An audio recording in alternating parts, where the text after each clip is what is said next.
At my graduation dinner, my dad laughed and said, "You're old enough now, start paying rent or move out." At 23, I just graduated college with honors. A moment I worked myself to the bone for. It should have been pure celebration, a triumph. Instead, at our family dinner, my father raised his glass, flashed that all too familiar smile, and delivered an ultimatum that felt like a punch to the gut. "Congratulations, but you are old enough to pay rent or get out." My mother, as always, just nodded silently beside him. What they didn't know was that I'd been planning for this moment for months, and I already owned my own house. Oh, the look on their faces the next day? That would be worth every single penny I painstakingly saved. From the outside, we looked like the quintessential middle-class American dream. A 4-bedroom house in a nice Pennsylvania neighborhood. My dad, Robert, a senior systems analyst. My mom, Diana, working part-time at the library. My younger brother, Jake, and I never wanted for anything. We had annual beach vacations, birthday parties, piles of Christmas presents. Picture perfect, right? But then when I turned 15, the cracks started to show.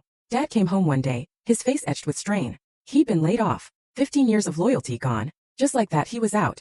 Mom immediately upped her hours at the library, but her small salary barely covered groceries, let alone our mortgage. "It's just temporary," Dad promised at dinner. "I'll find something better." But something better never materialized. Months bled into a year. The only jobs he could land paid a fraction of his old salary. His pride crumbled. I'd lie awake hearing him late at night, the cold glow of the computer screen illuminating his frustrated face as he scrolled through endless job listings. Mom worked herself to exhaustion, but the financial pressure was immense. Bills began to stack up, an unspoken monument to our growing anxiety. Our once lighthearted home became a place of hushed tension, punctuated by whispered arguments long after Jake and I were tucked into bed. By 16, I knew I had to step up. I got a job at the local grocery store, bagging groceries after school and all weekend. My first paycheck was barely $100. I handed it to my mom, bursting with pride. She said, "Oh honey, keep it for yourself." But I saw the relief flash in her eyes. "No, Mom," I insisted. "I want to help. We're family." That gesture of goodwill? It quickly morphed into an expectation. When the electricity bill arrived with a past due notice, Dad just looked at me. "Sophia, can you chip in this month, just until I get back on my feet?"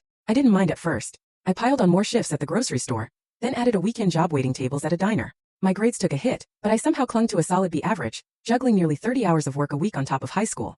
By my senior year, I was funding my own clothes, school supplies, activities, and chipping in about $300 a month for the house. Dad had found a job, sure, but it was half his old salary. Mom was still at the library. Yet our finances never ever seemed to improve. What I didn't know then was the insidious secret. Dad had developed a gambling habit. He'd stop at the casino on his way home, utterly convinced he could win back everything we'd lost. Mom later confessed she knew, but felt utterly powerless. Each time, he'd promise it was the last time, only to be back at the slot machines and poker tables days later. Meanwhile, Jake, 3 years younger, remained blissfully oblivious to our struggles. Full story on the channel. Link below. Click now and watch what happened next.